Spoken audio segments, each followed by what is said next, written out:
Bueno, buenos días, chicos. Eh, hoy nos toca empezar con la segunda parte de la materia.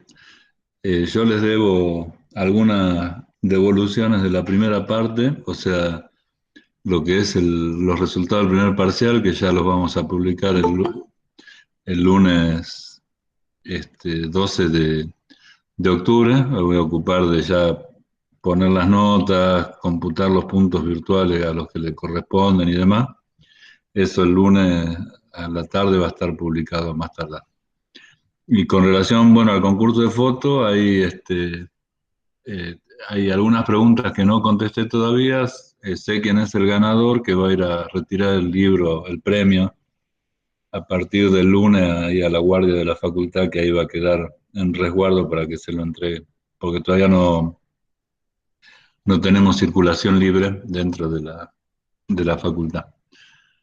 Así que dicho esto, no sé si eh, queda alguna duda de ustedes de lo que pasó hasta ahora respecto de si los que están acá han rendido parcial, no les fue bien o piensan que no les fue bien. Si tienen alguna duda de cómo tenemos que seguir, la podemos preguntar ahora. A ver si ya arrancamos después con el otro tema.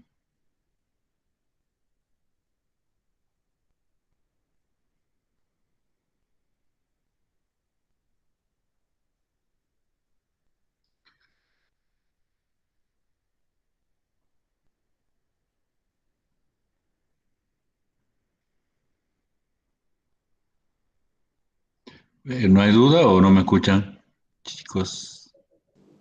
No hay duda. Bueno. Bien, vamos a empezar con el tema 5. El tema 5 inicia la segunda parte de la materia que no está relacionada en forma directa con la primera. O sea, lo que hicimos nosotros fue ver ecuaciones diferenciales, que es eh, un tema en sí mismo dentro del cálculo, dentro del análisis matemático, eh, para modelizar procesos desconocidos. Lo que nosotros vamos a hacer a partir del tema 5 y hasta el tema 9 inclusive, que vamos a ver en profundidad, y una introducción al tema 10 es dejar ahora el tema de ecuaciones diferenciales y avanzar sobre lo que sería un curso propiamente dicho de análisis matemático 2, en el sentido de que ustedes han cursado análisis matemático 1 y aprendieron el concepto de una función de una variable independiente. Cuando digo aprendieron el concepto de una función de una variable independiente, me refiero a que tuvieron que estudiar el dominio, los límites, la continuidad, la derivación, la integración, la interpretación física de todos esos operadores que se aplican a las funciones y la interpretación geométrica de lo que representan las funciones de una variable.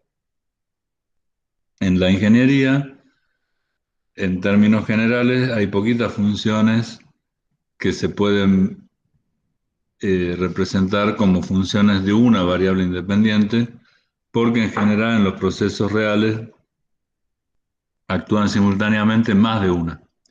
Eso no significa que no se puedan hacer modelos matemáticos muy aproximados, considerando que todas las variables que intervienen son constantes menos una, y a esa variable que le permitimos variar, la consideramos como única variable independiente. Entonces, de repente, podemos estudiar un fenómeno sabiendo que estamos haciendo una aproximación, dejando constantes una cierta cantidad de variables y analizarlo como una función de una variable, que para nosotros los ingenieros, no para los matemáticos, para los doctores matemáticos, para los licenciados en matemáticas, para nosotros los ingenieros que usamos a las funciones como herramienta es mucho más fácil, mucho más habitual manejar funciones de una variable. Es decir, prácticamente nos dicen a nosotros los estudiantes de ingeniería o los que ya nos recibimos, la palabra función y ya nos imaginamos un gráfico en el plano donde hay una curva y un par de ejes. O sea, no es tan difícil imaginar lo que está pasando cuando uno dice la palabra función. Lo que nosotros ahora a partir del tema 5 vemos es eso, pero intentando expandir el concepto a más de una variable independiente, lo cual conceptualmente es razonable el planteo, porque si yo digo lo que voy a pagar en el súper, si voy a comprar una bebida, va a depender del costo de cada bebida y de la cantidad de bebidas que compre. Entonces ahí ya tengo que el pago va a ser una función de dos variables. Y ahí la verdad que no podría aproximar diciendo que una es constante o la supongo constante y hago la cuenta y más o menos acierto con el resultado, porque en realidad las dos variables tienen el mismo peso ahí en la función, la cantidad de botellas que voy a comprar y el costo de cada botella. Hay otras cuestiones, si yo a eso le incluyo el costo de un taxi compartido, supongamos, y que puede variar porque depende de por dónde, este, digamos, yo lo tome o si no hay una tarifa plana o si es domingo, bueno, no sé. Pero eso por ahí lo desprecio, pongo como constante, un valor fijo, si tomo un remis para ser más exacto, digo, bueno, son 150 pesos de remis y la desprecio como variable. Entonces no tengo que sumarla al análisis de la función. Y no voy a tener un error grande si compro muchas botellas. Eso, ¿se entiende ese concepto de variabilidad de una o más funciones?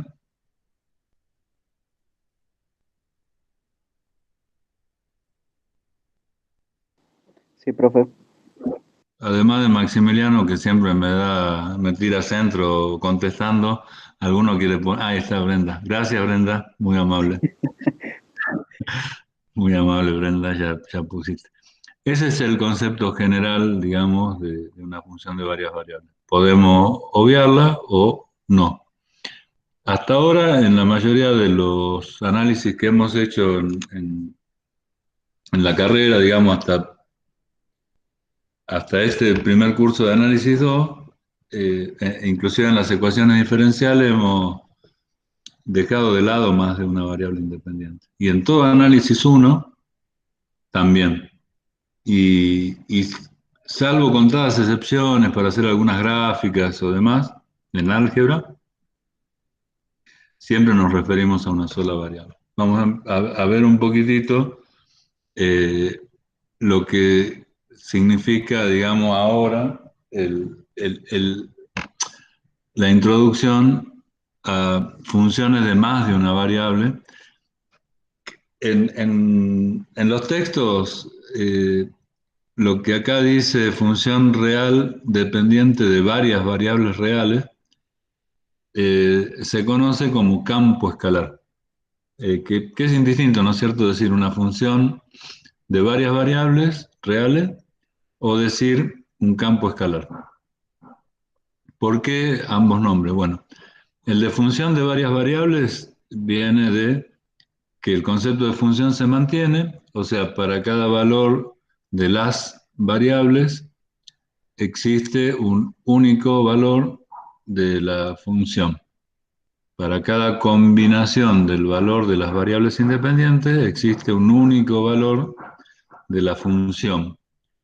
Y eso define el concepto de función. Ahí, al ser varias variables, las combinaciones pueden ser muchas. Si son dos variables, todos los puntos del plano. O sea, el punto 0, 0, el punto 0, 1, el punto 0, 2, o el punto 1, 0, 2, 0, bueno, y así son infinitos puntos en el plano que podrían ser un punto del dominio de la función. Y aplicando la función a ese punto, aparece la imagen o el valor de la función que es real, si las variables son reales, dentro de el, digamos, el campo de los números reales.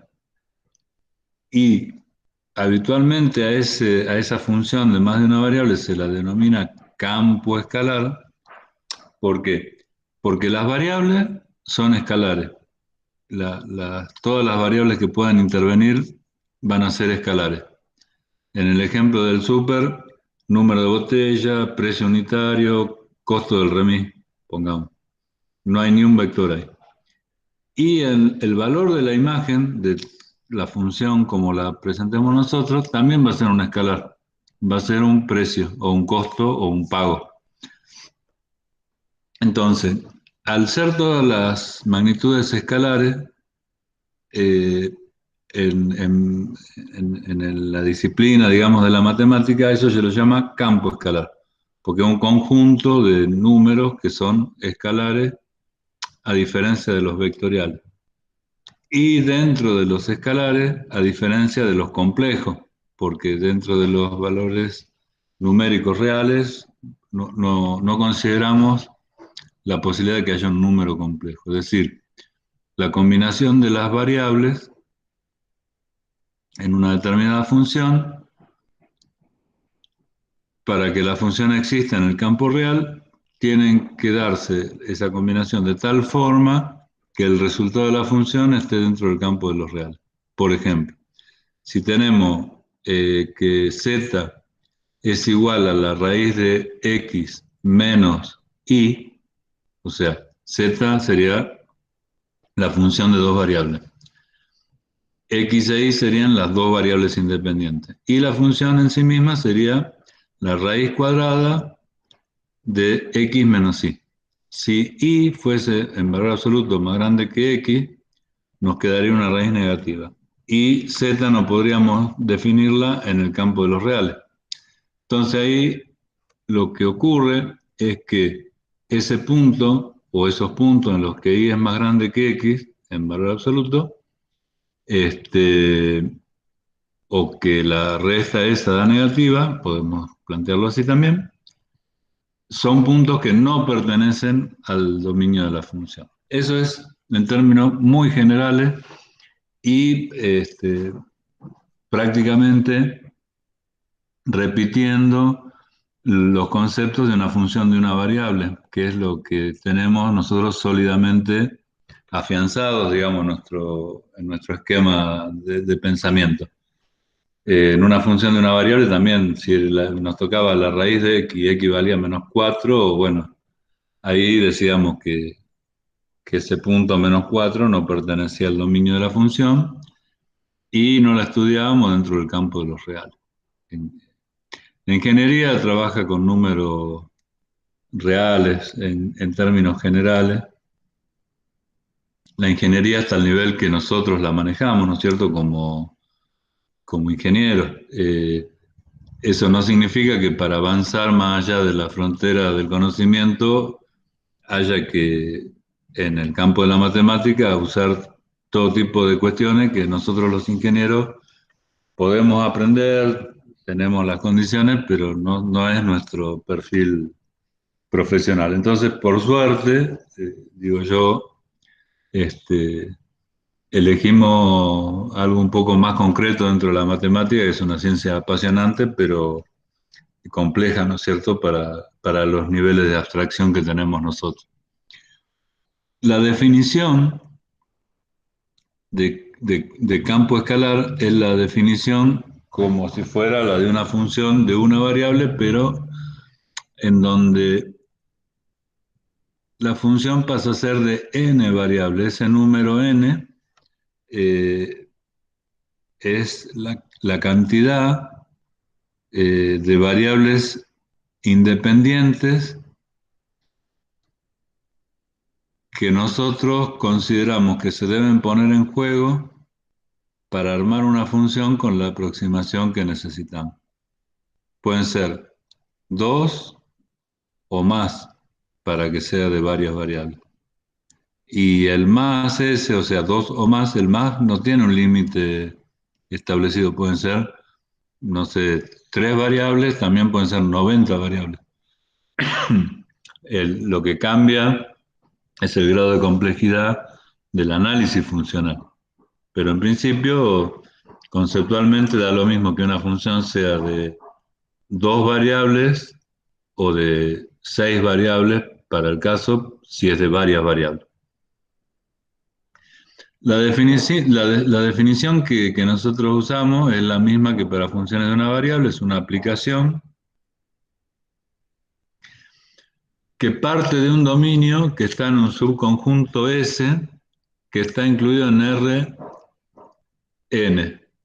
Ahí el Rn ese que están observando en la pantalla, en la guía se lo ve, indica el número de dimensiones del espacio real donde están las variables independientes. Es decir, si fuese una función de una variable, R sería, o sea, Rn sería R directamente, porque el eje X define la variable independiente. Si la función fuese de 2 variables, n sería 2. Y el conjunto S, que vendría a ser el dominio de la función, va a estar incluido en R2, o sea, va a ser una porción del plano que habitualmente llamamos XY. Y así podríamos seguir con R3, R4, R5. Serían porciones de espacios n-dimensionales que contienen las distintas combinaciones de los puntos de todas las variables que intervienen en la función. Y independientemente del número n, siempre la aplicación va a estar sobre el conjunto de los reales, de los R1. O sea, el resultado de la función de varias variables va a ser un número real unidimensional. Es decir, como el costo de la compra en el súper, nosotros podemos tener 3 variables: el número de botellas, el precio de cada botella y el costo del remis. Pero la función, o sea, el pago, va a ser un número real. No un número de muchas dimensiones, sino un número real. Por eso decimos que la aplicación de la función f de 2 o más variables es de Rn en R, que es el conjunto de los reales.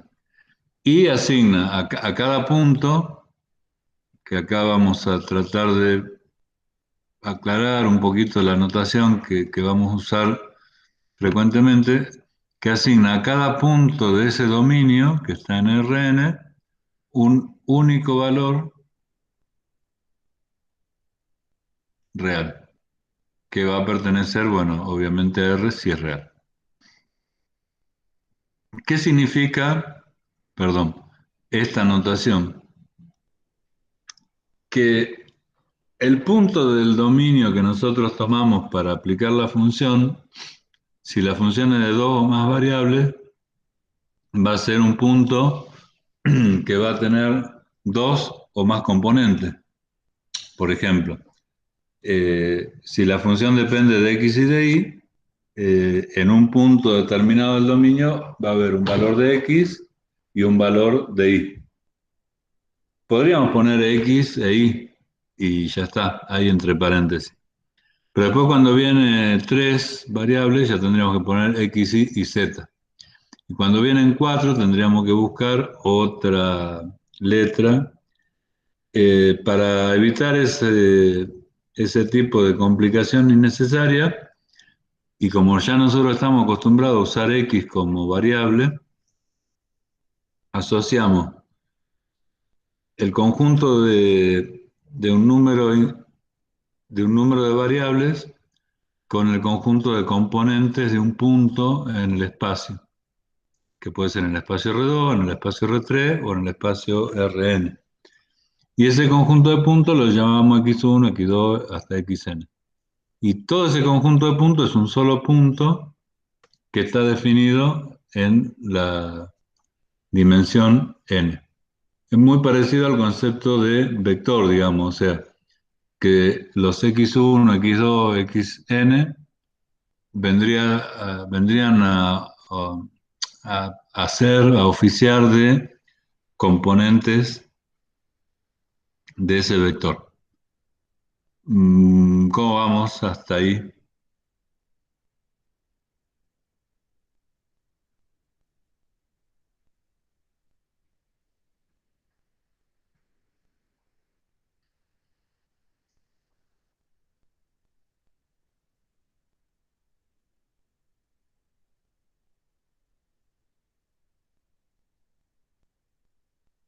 Bien, bueno, gracias Roberto. Bien, gracias. Entonces, ahora, habiendo definido eso, la definición más, podríamos decir, más formal, esta función, o sea, lo que pusimos en el párrafo anterior, o campo escalar, transforma a un punto X, que está compuesto por varias componentes, de un dominio, en otro punto que va a estar sobre un eje en R1. Bueno, acá viene una cuestión que sería bueno que la veamos ahora. Después vemos las formulitas que están abajo, que es importante, pero esto le quiero mostrar como para que interpretemos lo que vimos recién, el dominio y la imagen de un campo escalar. En la parte izquierda de la pantalla hay una representación gráfica de un círculo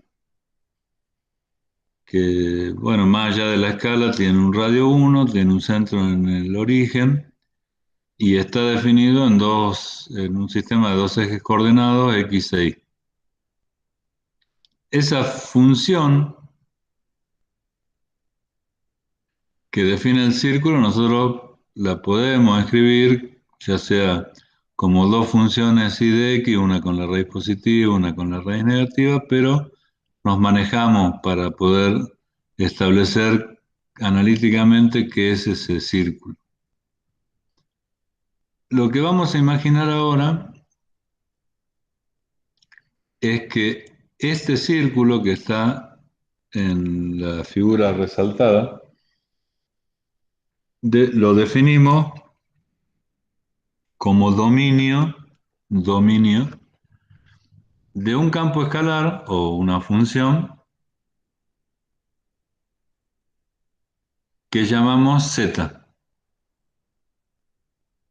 y que vale más menos, o sea, tiene como dos definiciones que se superponen, 1 menos x cuadrado menos y cuadrado.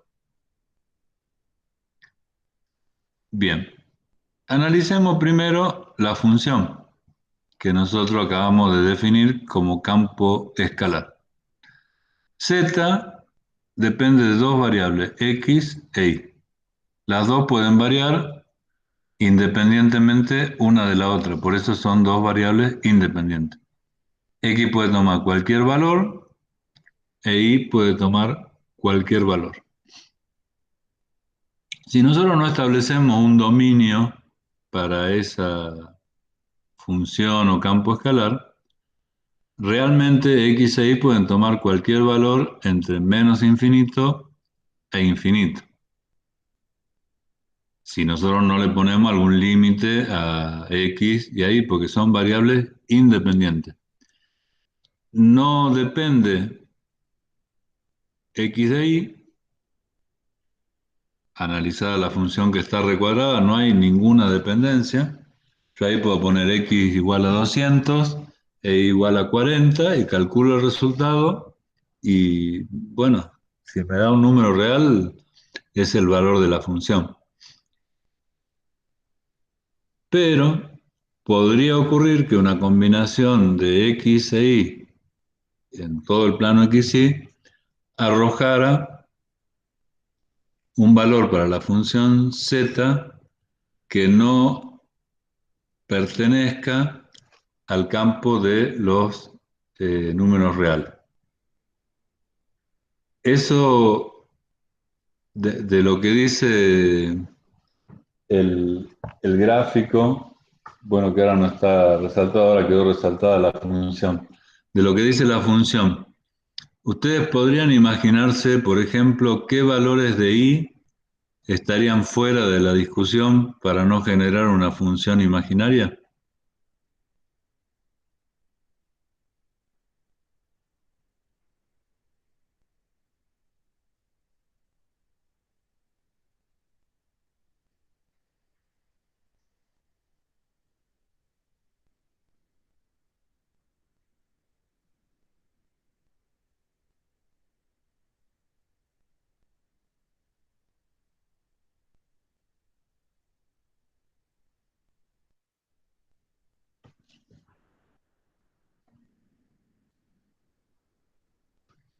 No digo que me pongan los números, ¿no? ¿Qué características tendrían los valores de i que nos generarían este, resultados de z imaginario, por los cuales habría que descartarlos del análisis de la función? O capaz que no hay ninguno, digamos. Valores negativos. Valores negativos de i. Esa es una propuesta, la voy a anotar acá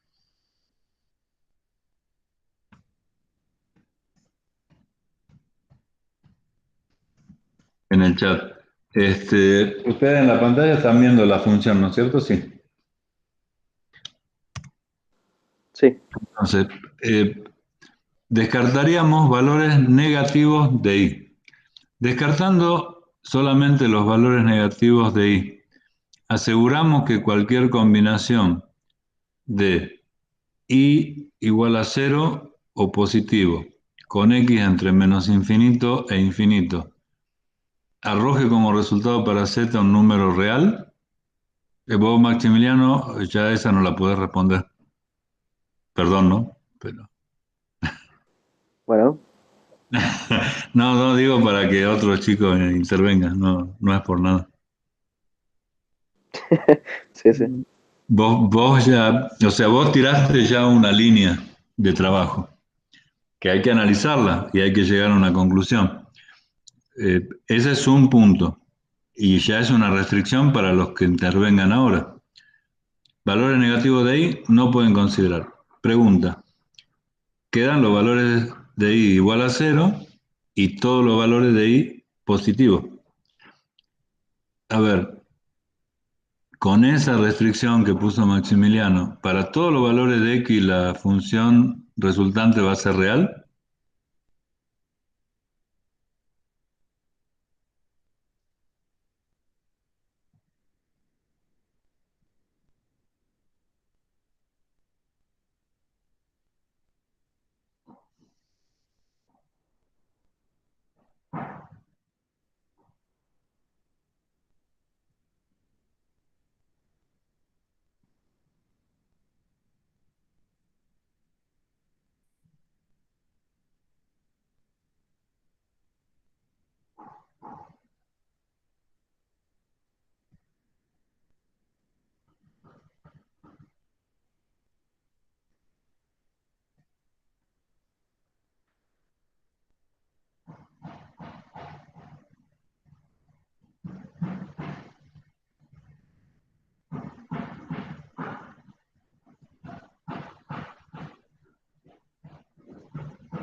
Ahí está, dice Brenda, no. Bueno, el no es una respuesta eh, claramente correcta, porque la verdad que la pregunta que hice yo es si para cualquier valor de x, teniendo en cuenta que la restricción que puso Maximiliano es y cero o positivo, la pregunta fue concreta. ¿Para cualquier valor de x, z va a ser real? Bueno, Brenda responde no, economizando la explicación, lo cual está bien. yo no pregunté por qué o qué valores, que es la pregunta que voy a hacer ahora. Si Brenda dice que no, que para valores de i igual a cero o positivos, no todos los valores de x van, ¿cuáles serían esos valores de x que con valores de i cero o positivos permiten que la función sea real, que la función z sea real? ¿Cuáles serían esos valores de x? ¿Todos? Brenda dijo que no. Ahora, ¿cuáles? Y ya Brenda no puede contestar. Con todo respeto, Brenda.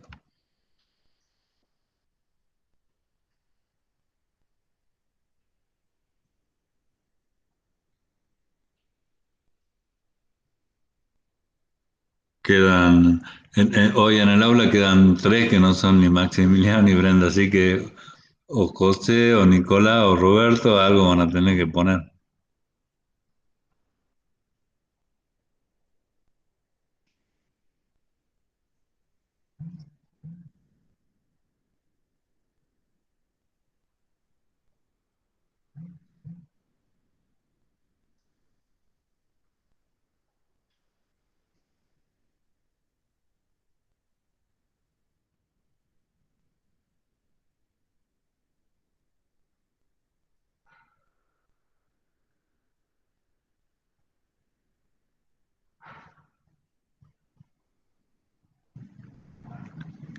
¿Están ahí, chicos? José, Nicolás, Roberto, sí, ¿no?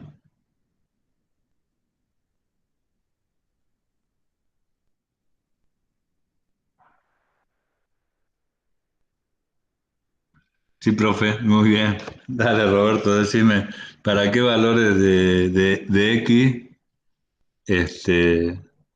el resultado de la función va a ser real si Y es cero o positivo? Podemos tirar un ejemplo concreto para, supongamos que como X tiene que ser tal que la raíz de un número que no sea negativo, yo digo, tomando la propuesta de Maximiliano que dice que Y es cero o positivo, y la de Brenda que X no puede ser cualquier número.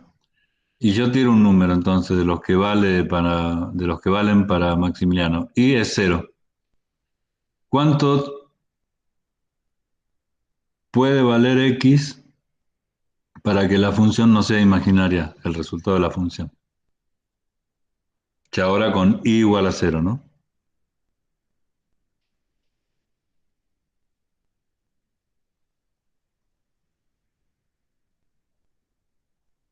Y x tendría que valer también entre cero, más menos uno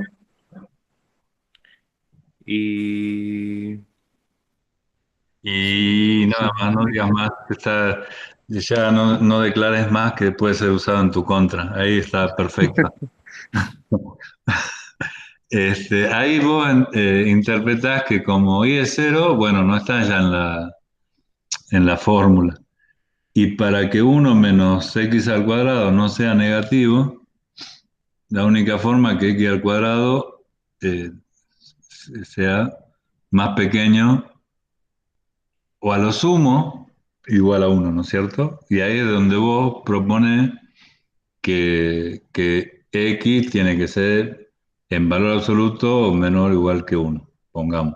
Eso sería el esquema para determinar, pero eso vale que x sea que esté comprendido entre menos uno y uno, vale únicamente para que i fuese cero, que es uno de los valores posibles que propuso Maximiliano. Brenda dice que x no puede ser cualquier número, lo cual se corrobora con lo que vos decís. Nada más puede estar entre menos uno y uno y está todo bien. Pero el problema es que i no únicamente puede ser cero, no únicamente puede ser cero. Y puede valer 14 dentro del de la variabilidad de y como variable independiente. Ahora, si y vale 14, el análisis para x ya no es el mismo que hicimos recién, como si y valiera exactamente 0. Es otro análisis. Vamos a poner ese 14 en la función, lo elevaremos al cuadrado, eso nos dará una cantidad, y tendremos que ver con ese argumento de la raíz qué tiene que pasar con x para que todo eso no sea negativo. De ahí surge el análisis, no así puntual número por número, porque si no estaríamos siglos, digamos, para poner todos los puntos del dominio. De ahí lo que surge es el análisis más genérico de cómo definimos el dominio, que está en el renglón de abajo de la función y surge simplemente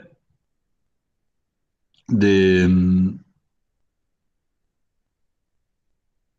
evitar que la combinación de los x y de los y en la fórmula que está como raíz de la función, en este caso, evitar que esa combinación supere el valor de 1. Porque si x cuadrado menos y cuadrado en conjunto supera el valor de 1, 1 menos eso va a ser menor que 1. Y ahí ya deja z de ser un campo escalar.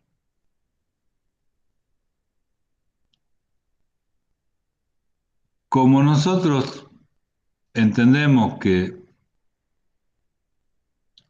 x cuadrado menos y cuadrado, ¿no es cierto? En general eh, es lo que está afectando, esa función 1 menos x cuadrado menos y cuadrado la podemos poner como 1 menos, y entre paréntesis, x cuadrado más y cuadrado, ¿no es cierto? Y ese paréntesis, que vendría a ser x cuadrado más y cuadrado, debería ser siempre menor o igual que 1.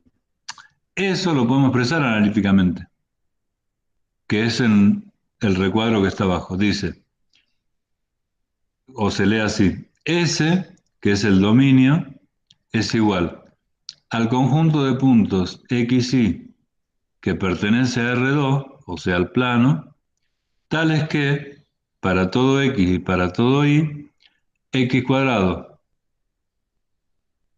más y cuadrado sea menor o igual que 1. Si nosotros analizamos esa expresión, x cuadrado más y cuadrado menor o igual que 1, y la comparamos con el argumento de la raíz que está en la formulita de arriba, vemos que estamos siendo más o menos razonables y vemos que lo que está restándole al 1 dentro de la raíz nunca va a ser más que 1, si hacemos cumplir esa condición.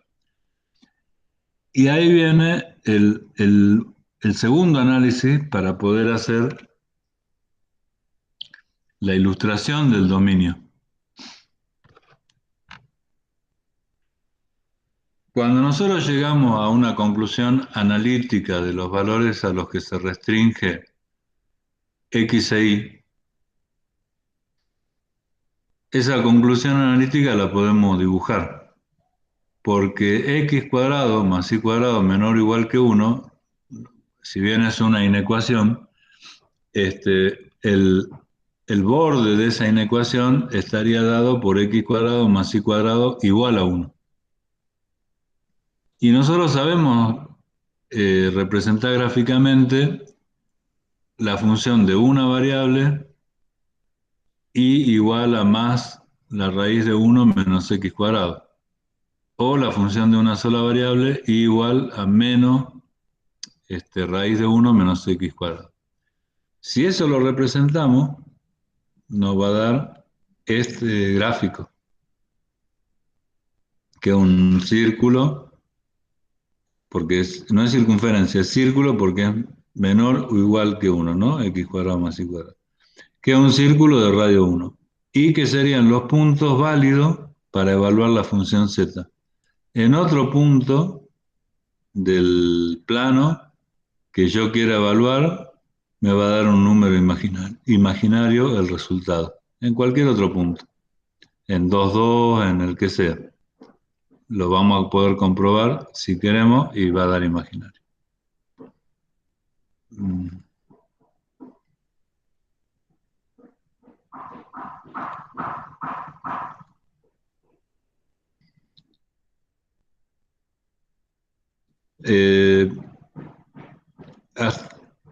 Esta última parte, ¿entendieron? O sea, cómo armamos el dominio de la función.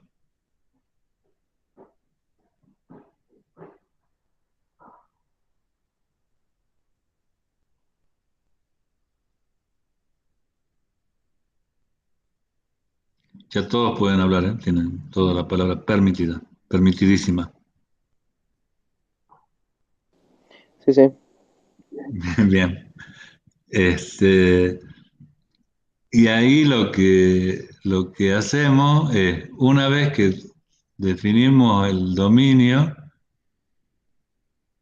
aplicamos la transformación, que vendría a ser la función. Como nuestra función en este caso tiene el signo más y menos, que es una raíz, ¿no es cierto? Acá, en realidad en este pedacito, a ver si lo marcamos, acá, ¿no es cierto? Como tiene el signo más y menos, podemos empezar por el más. Entonces le vamos dando valores a x y a y, y en un eje, en un sistema coordenado de 3 dimensiones, el círculo este, que está a la izquierda, estaría como plano, en un plano paralelo a la base de este cubo que está dibujadito acá. Ese sería el círculo que vendría a ser el dominio.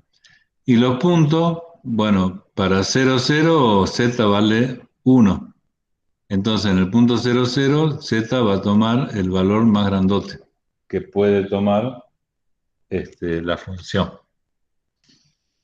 Cuando después ponemos el signo negativo en la raíz, también para x0 e y0, que es el puntito del medio, si es la raíz negativa de raíz de 1 menos x cuadrado menos y cuadrado, y x cuadrado y cuadrado son 0 y 0, entonces va a ser menos la raíz de 1, o sea, menos 1, y ese punto va a estar eh, en el lugar más pequeño en valor absoluto que toma esa superficie.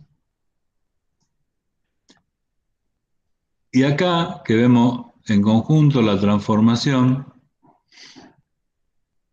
hay una diferencia en conceptual entre el análisis geométrico que hacemos para una función de una variable con el análisis geométrico que hacemos para una función de más de una variable. En este caso, simplemente de 2 variables. En el análisis de la representación gráfica de una función de una variable, nosotros teníamos un eje X donde estaba el dominio, un eje Y donde se representaban los valores de la función, y la intersección de cada punto X con su correspondiente valor de la función Y generaba un punto en el plano que se podía unir en general, si la función es continua, con una curva. Y la curva representaba la evolución de la función en el ámbito del dominio, que el dominio estaba en el eje X. O sea, de un dominio en un eje pasábamos a una función en un plano. Acá, de un dominio en un plano, pasamos a la representación gráfica de la función en un espacio 3D, o sea, R3. Ese es el espacio donde está representada la función. El dominio está en R2. O sea, las variables independientes se mueven en R2, no se desplazan de ahí. Y la función es un número real que se mueve en R, que es un eje nada más. La representación gráfica, que es la forma que nosotros tenemos de materializar el análisis de la función, ocupa 3 dimensiones porque nosotros elegimos darle las 2 dimensiones que les corresponden a las variables independientes y meter en el mismo análisis al resultado de la función. Eso es muy típico del análisis que hacemos nosotros de la función de una variable. No hacemos dos ejes sueltos, un eje X y un eje Y, y unimos los puntos de cada eje con rayitas. Hacemos la función. Bueno, eso se intenta para una función de 2 variables. Y nos queda el dominio en el plano y la imagen de la función representada gráficamente en el espacio.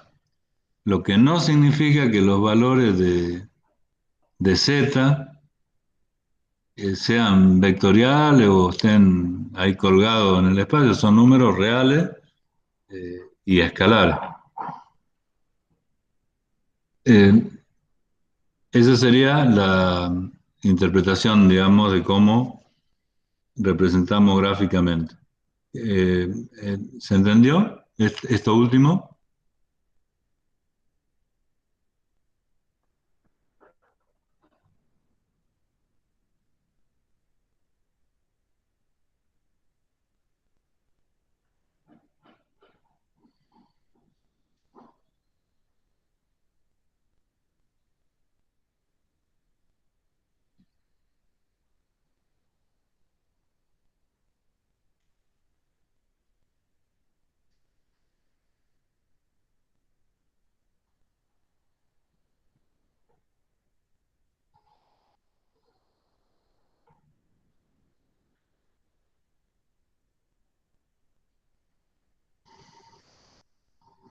Bueno,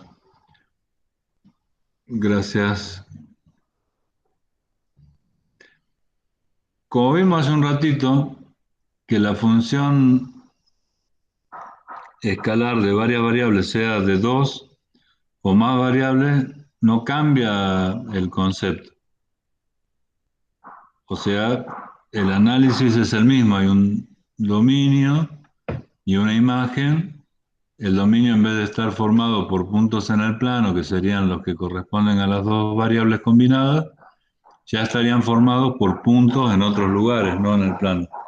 Si fuesen 3 variables, un punto quedaría ubicado en un sistema de 3 ejes coordenados.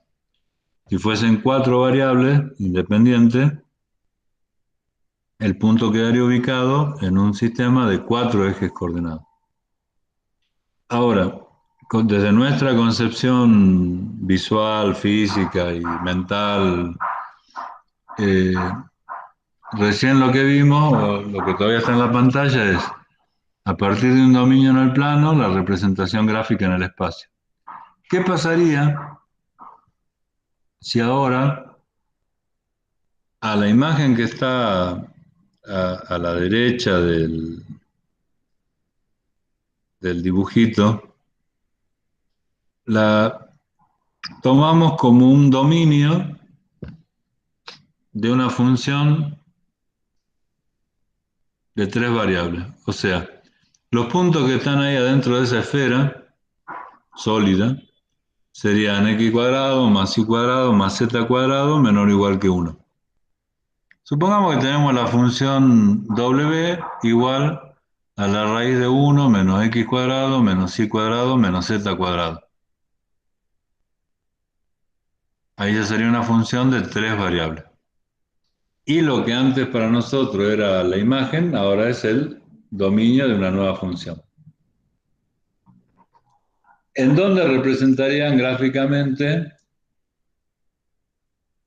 los puntos que surjan de evaluar a z en cada punto,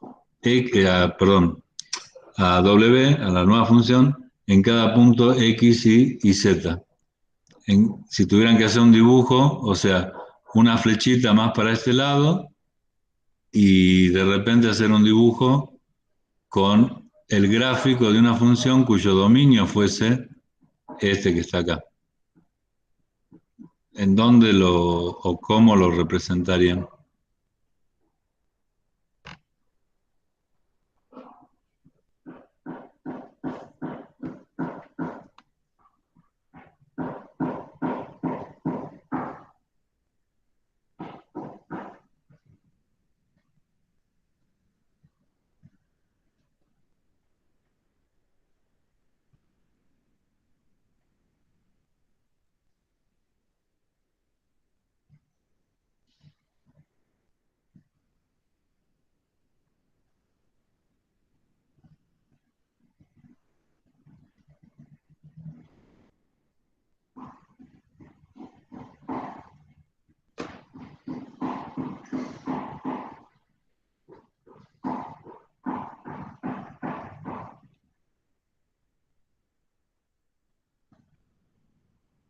No sé si fui eh, claro con la pregunta.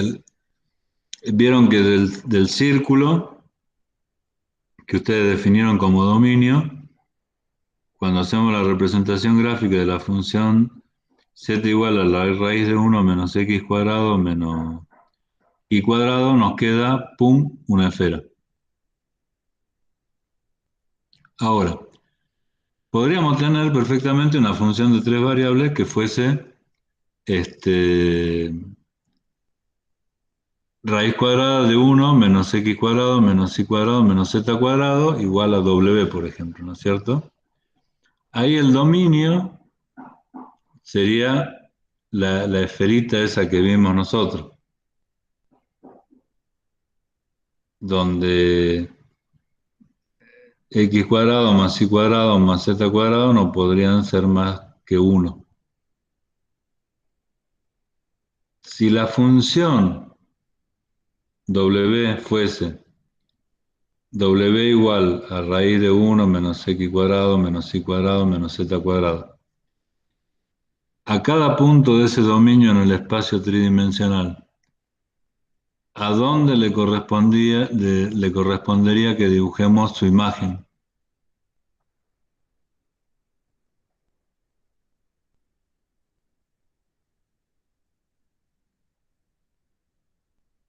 Y dependiendo de los valores de la variable X, el valor de la imagen, serían los puntos donde corten cada eje al graficar. A ver, pongámosle que x vale, para hacer el caso más simple, digamos, que x vale 0, y vale 0 y z vale 0. Como w es raíz de 1 menos x cuadrado menos y cuadrado menos z cuadrado, w, si x y z es el 0, 0, 0, valdría 1. A ese 1, ¿dónde lo dibujamos? ¿En qué eje?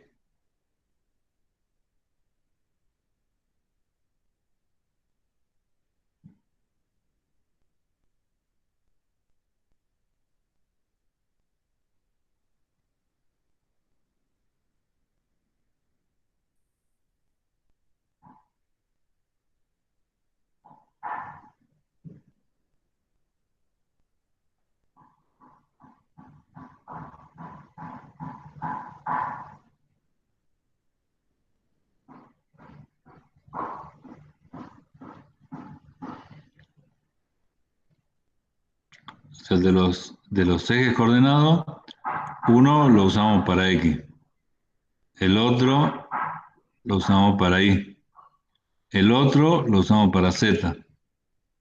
Cuando determinamos w, que en este caso sencillito sería 1, ¿en cuál de los ejes lo representaríamos si quisiéramos tener una representación gráfica de la función z igual a raíz de 1 menos x cuadrado menos y cuadrado menos z cuadrado? Es una representación de w.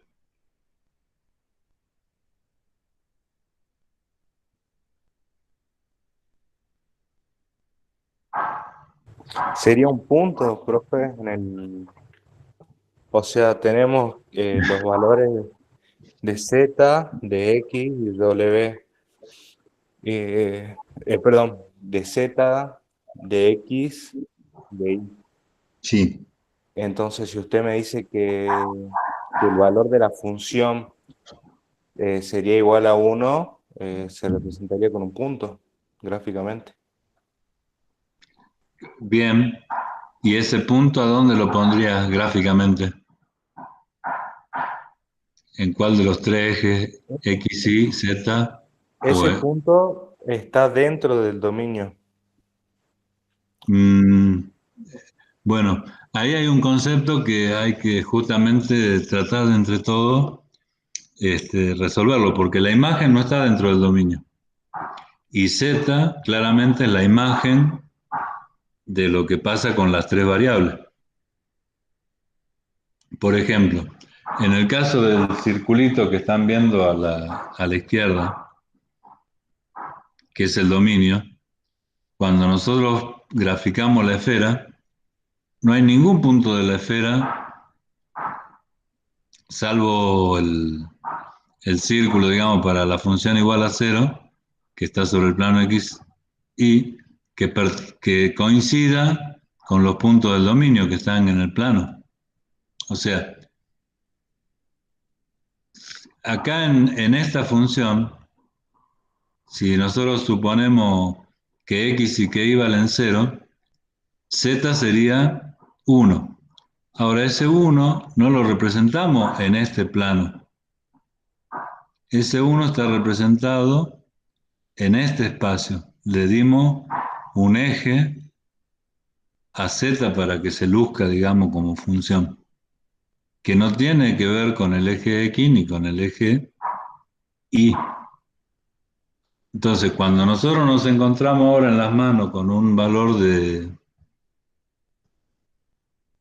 W y tenemos gastados los tres ejes para X, Y y Z, la pregunta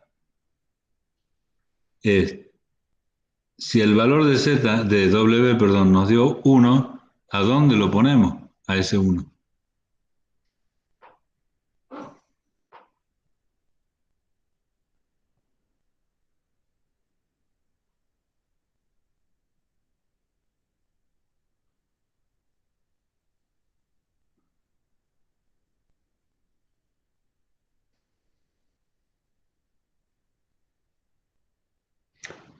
A ver, partamos de la base que no todo es posible en matemática, ¿no? O sea, hay cosas que la matemática dice no, no se puede.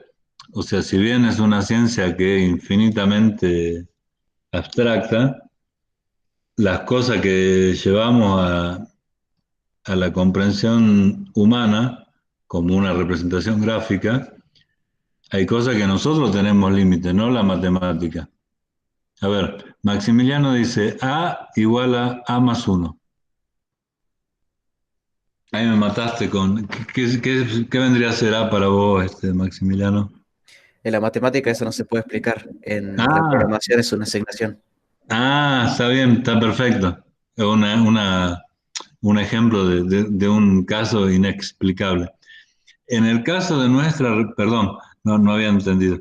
En el caso de nuestra situación, si nosotros queremos hacer lo mismo que hicimos con la función de una variable, que a los puntos del dominio en X le dábamos un eje nuevo Y para representarlo, y después lo uníamos con una curva. En el caso de dos variables, si a los puntos del dominio que están en el plano X, Y le damos un eje nuevo en el espacio Z para representar con una superficie, ahora tenemos la situación de que tenemos tres variables que ya no están ocupando todos los ejes y qué le asignamos al resultado de la imagen, porque ya están las tres dimensiones que son posibles para nosotros imaginar mentalmente ocupadas. Entonces ahí es donde la matemática dice, no, el punto W, que en este caso vale 1, es la imagen del punto 000, fantástico. Ahora, la representación gráfica te la debo porque no la podemos hacer. Tendríamos que hacer un sistema de 4 ejes coordenados en un espacio de 3 dimensiones, que es el que nosotros manejamos físicamente. ¿Podemos imaginar un espacio de 4 dimensiones, nosotros siendo realistas, digamos, en el en la respuesta que vamos a dar? ¿Podemos imaginar un espacio de 4 dimensiones? ¿O ustedes podrían imaginarlo de alguna manera visualmente en su mente?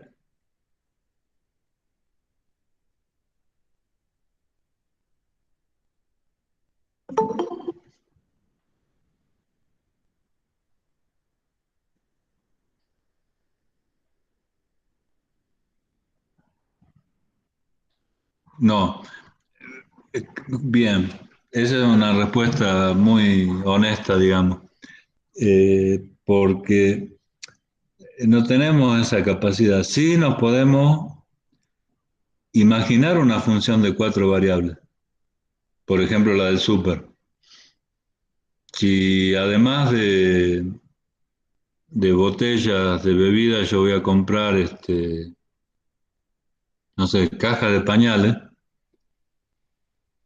entonces ahí tendría ya 4 variables, por lo pronto: número de botella, costo de cada botella, número de pañales o de caja de pañales, costo de la caja de pañales, más el remis. Ponele que el remis lo pongo fijo y no lo analizo porque no va a influir demasiado. Pero hay 4 variables. Y ahí, si yo le digo, hágame un gráfico de cómo varía el pago del súper, teniendo como función el número de gaseosas que yo compro cuando cuestan 100 pesos cada una, ¡pum!, me hacen una rayita al toque. La imaginan en su cabeza. Si le digo, bueno, a ver ahora, vean cuánto van a gastar si además de, del número, el precio es variable, porque no saben cuánto va a costar cuando lleguen al súper. Y ahí ya se les complica un poquito hacer el gráfico, porque el dominio va a estar en el plano y la gráfica va a ser una superficie en el espacio. Va a depender de cuánto vale el precio y de cuántas botellas se llevan. Ahora, si metemos 4 variables encima, ni siquiera el dominio podemos representar gráficamente. Lo que no significa que nosotros como ingenieros no tengamos que admitir que una función puede ser de varias variables, más de 3, aunque no la podamos representar gráficamente, que simplemente es una herramienta. Ahí está. Es exacta la respuesta de que da Brenda. En el sentido gráfico no se podría imaginar, porque nuestro cerebro piensa en 3 dimensiones gráficamente. Pero existe analíticamente, claro, porque vos podés calcular el valor de una función de 4, de 20 o de 50 variables. No todo es representación gráfica en matemática y en ingeniería. Lo que pasa es que nosotros estamos muy acostumbrados a aferrarnos a algo que podamos ver. Cuando pasamos del análisis de una variable al análisis multivariable, hay que desprenderse de algunas cuestiones a las que uno está muy apegado, que es lo concreto, y pasar un poquitito a lo abstracto, que no significa divagar en cosas inexistentes, no. Significa comprender que hay cosas que nosotros no nos podemos imaginar, pero matemáticamente tienen un claro sentido concreto. Eso es muy importante desde el punto de vista del manejo de procesos de ingeniería, porque nos permite dar un pequeño paso en el sentido de no quedarnos ligados a lo que podemos manejar con nuestras limitaciones físicas con las que venimos. Entonces, las soluciones a algunos problemas se producen cuando nosotros estamos ahí afuera de ese límite que nos impone la realidad concreta y visual. Digamos, no es simple de explicar, pero sí es posible de experimentar. Y para eso, para experimentar esas cuestiones, la forma más práctica es resolver problemas en donde haya alguna más variable y darse cuenta que los podemos resolver, aunque sea sin hacer la representación gráfica. No obstante, la representación gráfica claramente es una herramienta re importante para nosotros porque vivimos, digamos, conectados a la realidad. Volviendo a la filmina anterior, hay una serie de cuestiones que ustedes van a ver en la guía de cursada, que son generalizaciones de las definiciones de función de una variable para más de una variable, que conceptualmente nada cambia, simbólicamente sí, porque donde antes era x, ahora son un grupito de componentes de ese punto o vector x que está en el espacio. Pero después la definición de distancia, de un entorno. Antes un entorno en el eje de las X era un pequeño segmento. Bueno, un entorno de un punto X y en el plano va a ser un pequeño circulito. Y un entorno de un punto X y Z en el espacio va a ser una esferita. Y un entorno de un punto X, Y, Z y W en el hiperespacio, no sabemos qué forma va a tener, pero va a ser un entorno también. O sea, va a ser un lugar, ya no podemos hablar de lugar geométrico, un lugar que equidista como máximo del punto en cuestión, en un espacio cuatridimensional. Aunque parezca que estamos hablando eh, con poco sentido práctico, pero funciona así. Cuando nosotros representamos un campo escalar, que son las figuras que están viendo ahora, lo habitual es representarlo en 3 dimensiones, un campo escalar de R2, donde el dominio está en el plano, y R en el campo de los reales, generalmente al eje que llamamos Z habitualmente se lo usa para representar los valores que toma la función. Una forma de representar eso es un gráfico en 3 dimensiones. Otra forma de representar lo mismo es con un gráfico en 2 dimensiones en donde se establece alguna convención para marcar las coordenadas de Z con distintos colores. Entonces ustedes viendo un plano se imaginan la figura tridimensional. Esto que está acá abajo es lo mismo, digamos. El mismo dibujito que está acá, o que está acá, o que está acá, estamos hablando de la misma gráfica de una función de 2 variables. Este gráfico, que es el más fácil, digamos, para dibujar, habitualmente se conoce como curvas de nivel o curvas isométricas, es decir, cuando ahí marcamos el valor de la temperatura en un país, por ejemplo, serían las isotermas. Hay 20 grados, 30 grados. Si marcamos la altura de un cerro o de un hueco que hay en la Tierra, serían las líneas que nos dan la altitud en una zona del dominio que no hace falta que la dibujemos en 3 dimensiones, sino viendo el colorcito o la referencia que tenga toda la línea, nos damos cuenta de dónde estaría ubicada en el espacio. Y antes de ver un temita que es importante de este capítulo, para graficar en 3D a mano es más difícil que graficar en 2D. Primero porque hay 3 ejes y la posibilidad de uno confundirse es mayor.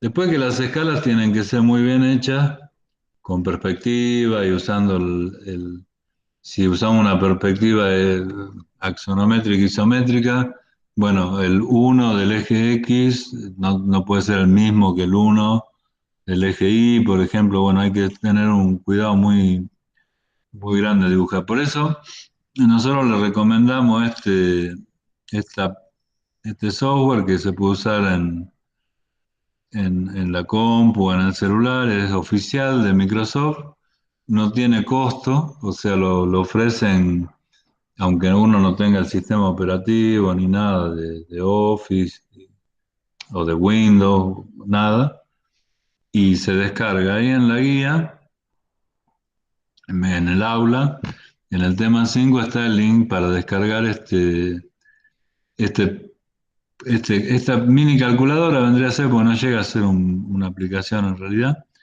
Y entonces ustedes ponen la función en el lugar donde se pone la función, con una notación muy sencilla, como van a poder ver, y el software, que acá no se ve muy bien en la pantalla, los números y los ejes, les permite visualizarla. La pueden rotar, pueden hacer varias cosas, eh, cambiar los colores, los grosores de las líneas. Entonces una función que por ahí no la ven, eh, imaginándosela por la forma de la función, en 2 minutos la ven. Y cuando uno ve una función y tiene que hacer un cálculo sobre esa función, es más fácil no equivocarse. Yo, por ejemplo, acá tenemos un plano, ¿no es cierto?, en el espacio. Plano Z igual a 3x menos 15y. Eh, si yo digo, bueno, para x igual a 1 y y igual a 15, la función me da 1,5 millones, y veo la figura, digo, uy, me confundí porque no puede ser. En el valor que yo estoy manejando no da eso. Sin ver la figura es imposible que ustedes puedan utilizar ese tipo de criterios para este, analizar un problema desde el punto de vista de la regularidad de los resultados. Ahora, en un minuto volvemos sobre el programita este. Esto es lo que yo les decía de las curvas de nivel, que este es el terreno, o este que está acá, y lo representan en un plano, como el que se ve en la tapa de ambos cubos.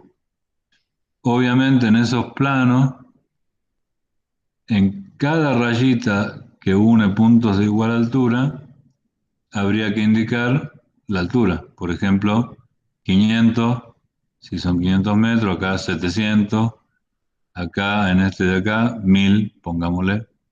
Y a eso se le llama curvas de nivel. Ahí en la guía les pido que repasen por favor la parte de límites y continuidad, que son las definiciones que ustedes conocen para las funciones de una variable, pero extendidas a 2 variables. Bueno, hasta ahí cómo vamos, chicos. Los que entraron al último, está grabada la clase desde el principio y me acordé de prender, así que ya la voy a poner en el aula mañana o esta noche. Analía y Juan Franco. El resto que venía remándola, ¿cómo estamos?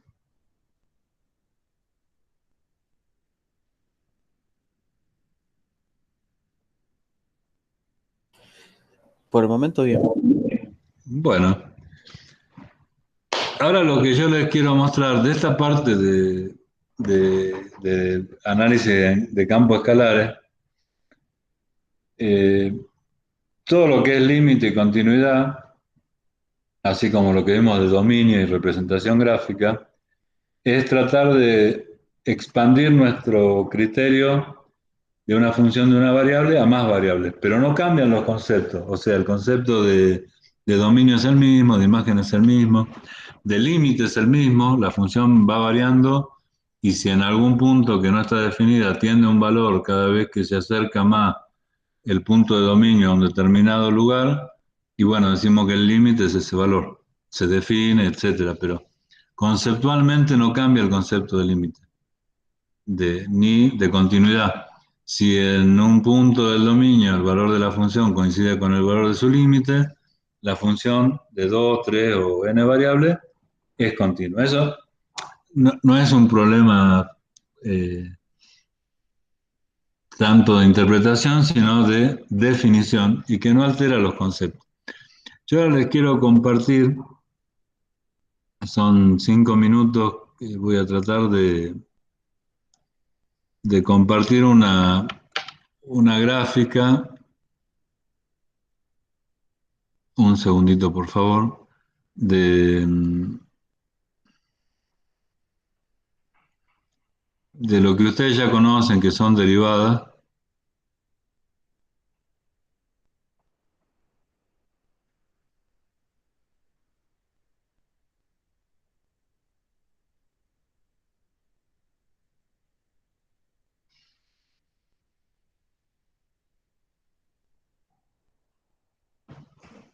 Ahora me estoy fijando a ver si la ven. Parece que sí.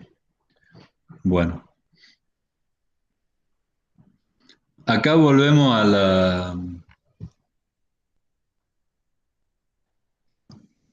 la función de una variable, ¿no? Antes de continuar. Esto software, este no es el Microsoft Mathematics, este es uno pago. Eh, Tampoco es el GeoGebra, es uno con una licencia de una universidad, pero se paga. Que a los efectos nuestros no hace falta tenerlo, pero sí para explicar lo que vamos a ver ahora, por ejemplo. Acá lo que yo quiero que repasemos es el concepto de derivada de una función de una variable. Y empezamos con un gráfico, que ahora se va a empezar a mover cuando yo apriete play. Empezamos con un gráfico que hay una función amarilla. Sí, ustedes también la ven amarilla. Un par de ejes y X que están solamente un poquito más resaltados que las líneas de cuadrícula. Pero están, ¿no es cierto? O sea, el Y y el X. Luego hay un punto que está marcado que es el punto P 1, 1. Acá se ve. Aproximadamente 1, 1.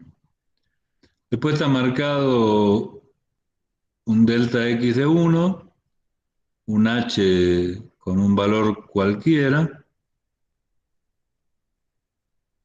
la recta tangente en P, que tiene como valor 0,55.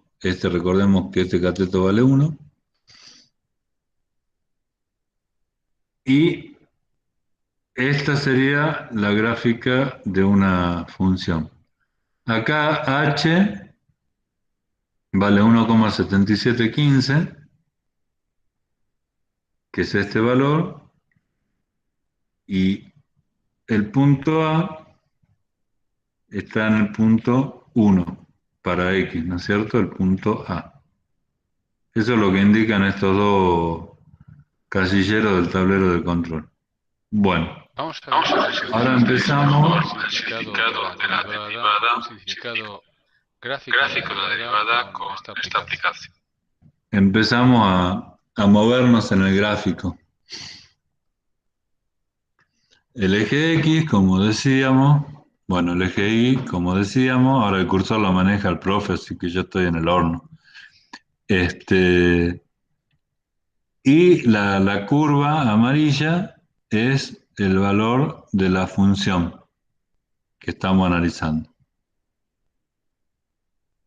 En el punto A, para x igual a A, la función tiene un valor que es P, y en ese valor de x igual a 1, la derivada es 0,55. Si la derivada que sea 0,55 significa que la tangente a la curva en ese punto tiene una pendiente de 0,55 y forma un ángulo determinado.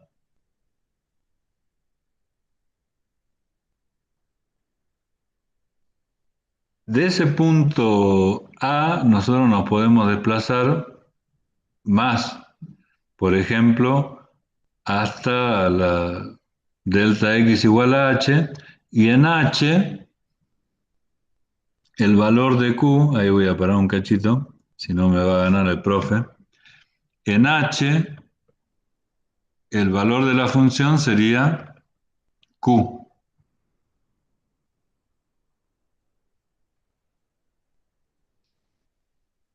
Nosotros podemos trazar entre q y p una secante.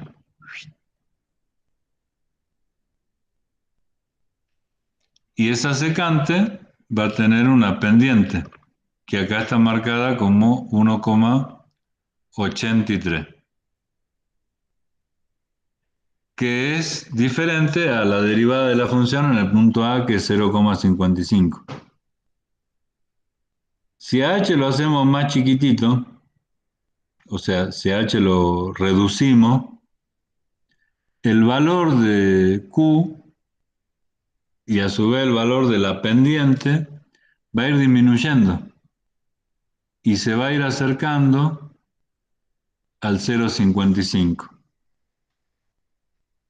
En este punto, que está el valor de h, se marca la diferencia entre este valor de h y el valor 1 que tiene la unidad de medida, que es la que define el valor de la derivada en ese punto a la tangente. Entonces, a medida que a h lo hacemos más pequeño, el valor de la pendiente de la secante se va pareciendo cada vez más al valor de la pendiente por unidad de x. Tal es así que, bueno, cuando h es chiquito, 0,3 por ejemplo acá, ya la pendiente que está dibujada en blanco de la secante es menos distinta que la que está dibujada en rojo, perdón, de la tangente. Si así seguimos hasta que h se haga 0, acá hay un límite, por supuesto, para el programa que el 0,00 exacto no lo tiene, pero bueno, ahí está en 0,02 y casi que coinciden las dos líneas, ¿no es cierto? Y un poquito más finito el 0, o sea, ahora está en 0,035, ya las líneas están casi superpuestas. El valor de la derivada de la función en el punto A, o sea, para x igual a nosotros nos indica la velocidad con la que la función crece en ese punto, no en otro punto, en ese punto. Y en ese punto la función crece 0,55 unidades por cada unidad de crecimiento de la variable independiente. Ahora,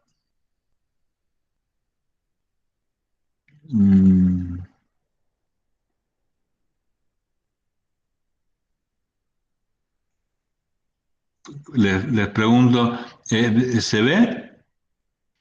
¿O vieron hasta ahora? Sí, se ve.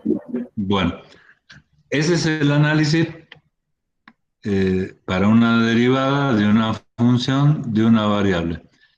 Que lo completamos haciendo, bueno, un análisis un poquito más completo, donde de repente h también podría ser negativo, o sea, no necesariamente es positivo, se puede desplazar h hacia la izquierda o hacia la derecha, a medida que, en este caso, lo que se está desplazando es el punto A.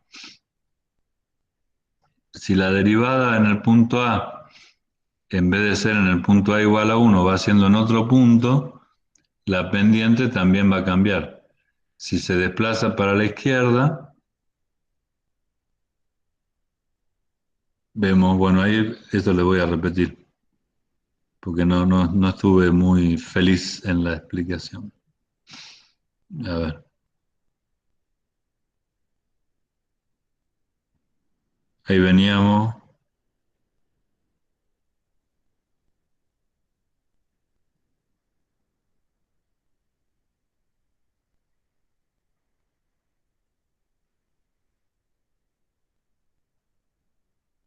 Ahí venimos descendiendo, acá estamos. Bueno, ahora lo dejo al profe. Venimos descendiendo, descendiendo, descendiendo. Llegamos al punto donde coinciden la secante y la tangente.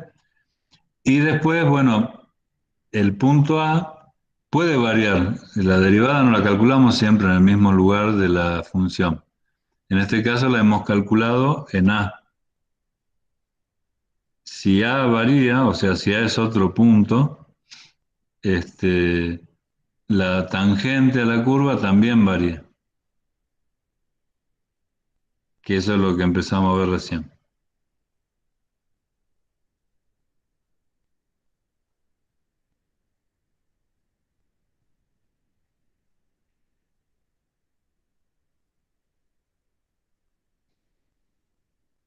Entonces, si el punto A se desplaza, el valor de la derivada cambia, va tomando valores más distintos, 1,4, 1,7. Bueno, ahí llegaría a valores altos, ¿no es cierto? La derivada en otro punto. Llega un punto que la derivada se hace cero en este caso, estamos en presencia de un mínimo relativo, no hay ni crecimiento ni decrecimiento. Si el punto A se sigue desplazando hacia la izquierda, tendremos derivadas negativas. Ahí la pendiente ya vale menos 0,03 y puede valer valores negativos más altos a medida que nos movemos. En este caso llega otro punto en donde la derivada de la función en A se hace cero. Y gráficamente, bueno, es difícil poner justo en cero, pero se nota que se hace cero. Y de esta forma tenemos un análisis de lo que significa la derivada de una función de una variable independiente. En términos generales,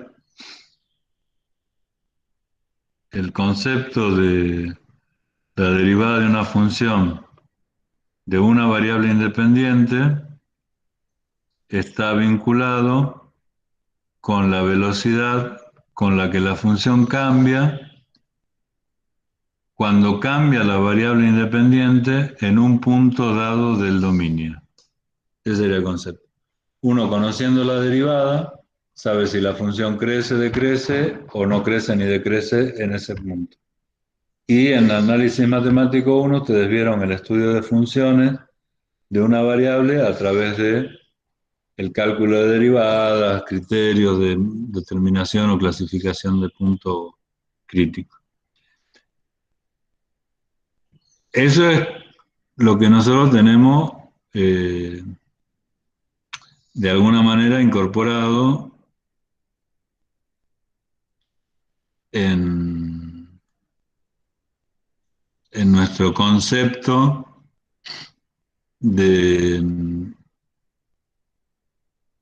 ¿cómo les diría?, de dos dimensiones.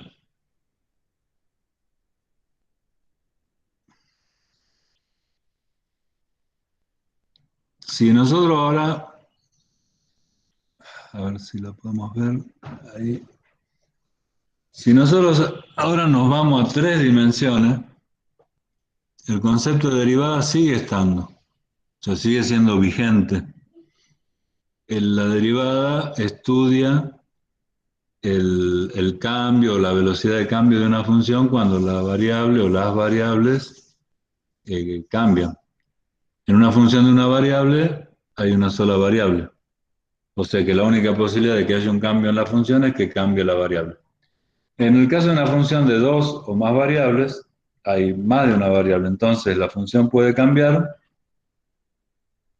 porque cambia una variable, cambian dos variables o cambian todas las variables juntas que influyen en el valor de la función. Entonces, cuando hablamos de derivada, si bien el concepto es el mismo, mide la variación, nosotros acá introducimos un primer concepto, que es un concepto simplificador, que es el de derivada parcial. Nosotros consideramos una función de dos variables, por ejemplo, y hacemos como que una de esas dos variables se mantiene constante, por más que esté como variable. Si hacemos que esa variable se mantenga constante, el estudio de la derivada sería igual que el estudio de la derivada de una función de una sola variable. Entonces podríamos aplicar el mismo criterio que vimos recién en el gráfico para interpretar geométricamente lo que significa una derivada. El hecho no es tan sencillo en el caso de dos o más variables porque en realidad todas varían. Entonces hay que analizarlo paso a paso. Este software es GeoGebra, ahí está marcado en la pantalla. Este software tiene licencia, es muy caro, yo no lo uso porque no vi la necesidad de usarlo, es muy lindo y hay profes de álgebra que lo usan. Yo no he tenido necesidad, pero una licencia está en $800 más o menos, o sea, 100.000 pesos. eh, en- que, que después sí permite actualizaciones gratis y demás, pero es un gasto a mi criterio excesivo para nosotros en ingeniería, ¿no es cierto? Es mejor tener un software de simulación o algo así que valen lo mismo y lo de álgebra nunca nosotros estamos con cosas muy extraordinarias. En GeoGebra, a diferencia de otros programas matemáticos, también se grafica en 3D como el Microsoft Matemática y demás. Va poniendo las expresiones en casilleritos y va graficando. Se puede rotar también, bueno, todo eso. Acá el profe Vamos a visualizar lo que sería la derivada.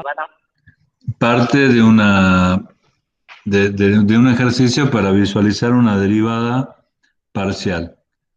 Y abajo, acá abajo, que no sé si lo alcanzan a ver, está escribiendo una función, el profe. Es una función de x e y la función es x cuadrado menos y cuadrado más 4. Ahí freno. Observen que el profesor escribió la función multivariable, que está por acá, ahí arriba a la izquierda, donde dice función multivariable, y esto vendría a ser como z igual a menos x menos y cuadrado más 4.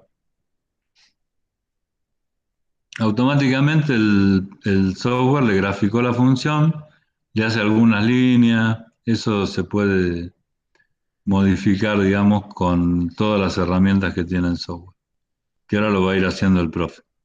El profe dice, le aparece la función, cambia el estilo de las rayitas esa la desaparece para que no compliquen y queda la gráfica de la función. Y ahora, a ver si nos ponemos al mismo ritmo, va a calcular la derivada de esta función, o sea, de menos x cuadrado menos y cuadrado más 4, que es una función, la derivada de esta función respecto de x solamente, como si fuese constante. Eso lo calcula GeoGebra, ¿no? Pero lo podemos calcular nosotros también. Derivamos considerando y constante y nos da el valor de la derivada. Le da, como era de esperar, 2x. Si nosotros derivamos menos x cuadrado menos y cuadrado más 4 respecto de x, el resultado es menos 2x, considerando que y es constante.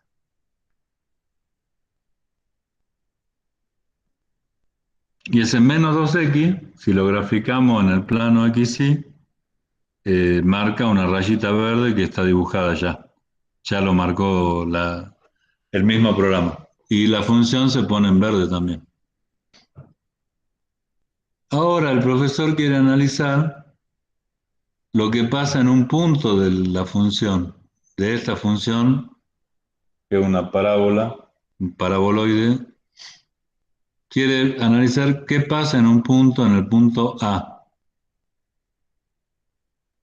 El punto A de antes de la función de una sola variable era un punto en el eje X, o un punto cualquiera en la función, el P o el Q. Ahora un punto A está en el espacio, pertenece a la función. Ese punto A es 1, 1, 2. 1 de X, que la tenemos acá. 1 de Y, que la tenemos acá. Y 2 de Z, que la tenemos acá. Entonces ya hacemos 1 de X con 2 de Y, con 1 de Y, con 2 de Z, llegamos a este punto. Y en ese punto queremos analizar qué pasa con esta función multivariable. Ahora la va a dar vuelta. Bueno, esos son los chiches, digamos, que tiene, podemos ver de un lado o del otro. Eso es muy bueno para imaginarnos el gráfico. Eso lo pueden hacer con el Microsoft Mathematics también.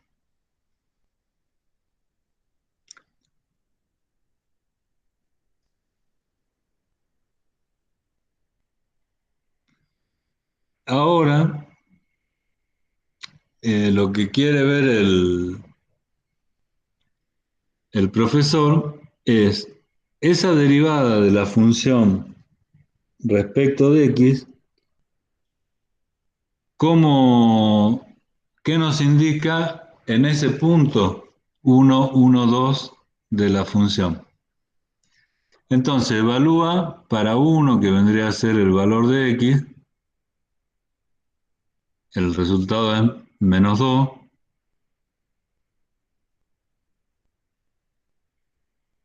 y ese menos 2 es una pendiente. Es el resultado de la pendiente, que tiene la tangente a la superficie en ese punto, 1, 1, 2, y nos va a indicar la variación de la superficie. ¿Qué hace el profe? Intersecta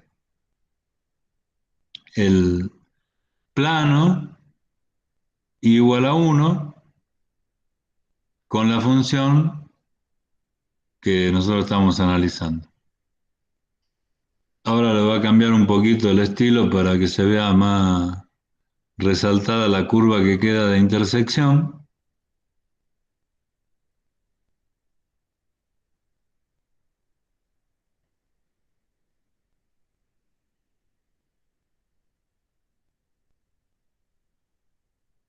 Esa es la intersección entre el paraboloide y el plano, ¿no es cierto?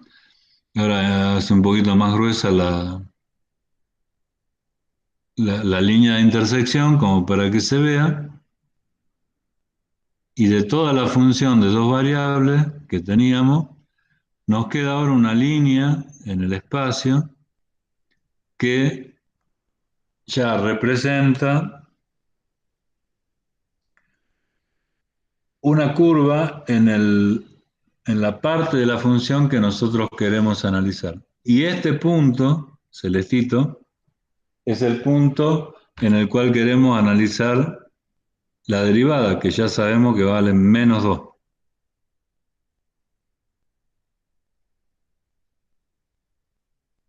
O sea, para que vean, este es x. Esta es la función que queda como resultado de la intersección del plano y igual a 1, que es el punto que nosotros tomamos, y igual a 1, y la gráfica de la función entera, que es esta, la multivariable. En ese punto, analizando como si una sola variable variara, que es x, y es constante, y esta curva es la que define cómo varía z con respecto de x. En este punto la derivada es menos 2, o sea, una pendiente decreciente en el sentido de las x, como nos podríamos imaginar.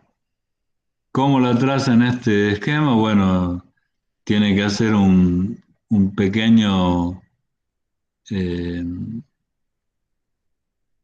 una pequeña entrada para escribir la tangente en el punto a esa función. Ahí está escribiendo abajo, no sé si alcanzan a ver.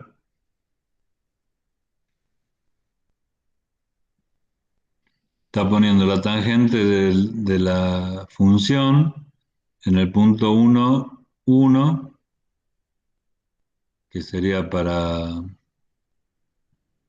x e y igual a 1, con respecto de x.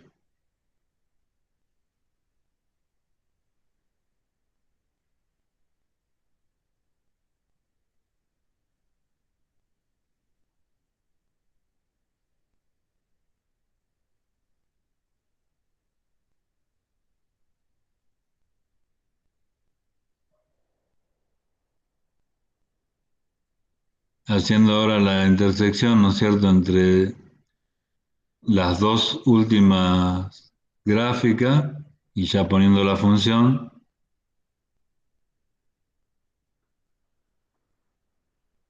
lo que nos va a dar es el otro plano, el plano tangente a la superficie en ese punto.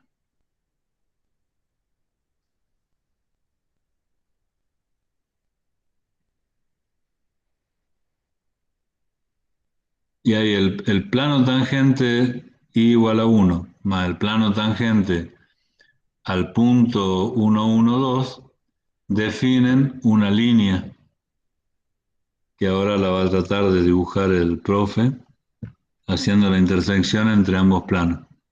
Cada vez parece más la línea. Ahora le voy a dar un colorcito.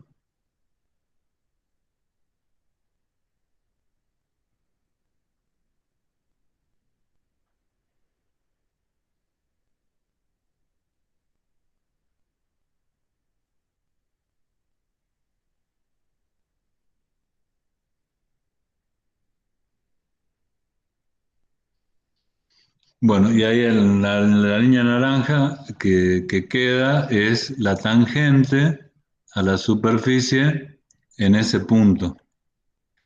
Y es la derivada de la función de dos variables, como tal como la conocemos nosotros, nada más que es la derivada respecto de que si ustedes se fijan, esta tangente eh, está contenida en un plano paralelo al zx. O sea, solamente se desplaza en la dirección de x. En la dirección de y no hay desplazamiento.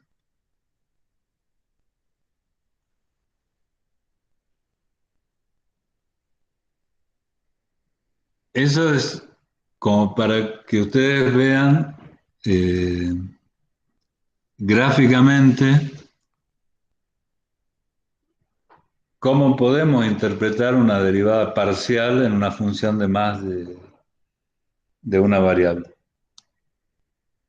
Así que la idea de la clase de hoy era refrescar el concepto de derivada y mostrar una interpretación visual de lo que es una derivada de una función de dos variables. Hay varios videos de ejercicios resueltos en la guía, en el tema 5.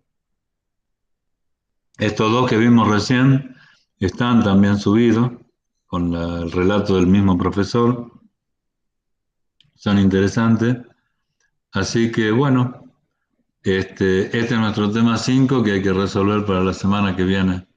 Y se van cumpliendo los plazos, chicos. ¿Alguna consulta, duda?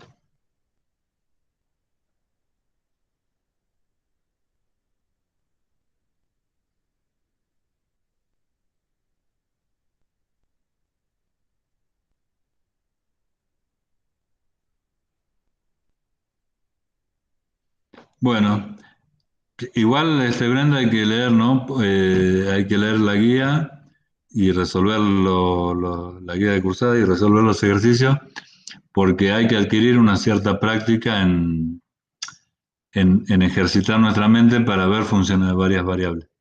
Pero me alegro muchísimo que se haya entendido la explicación. Los dejo, chicos, entonces, que descansen en lo posible. El lunes descansen, que es feriado. Y el martes empiecen a estudiar análisis 2, el tema 5. Por favor, se los pido. Nos vemos. Hasta luego, profe. Chao, muchísimas gracias.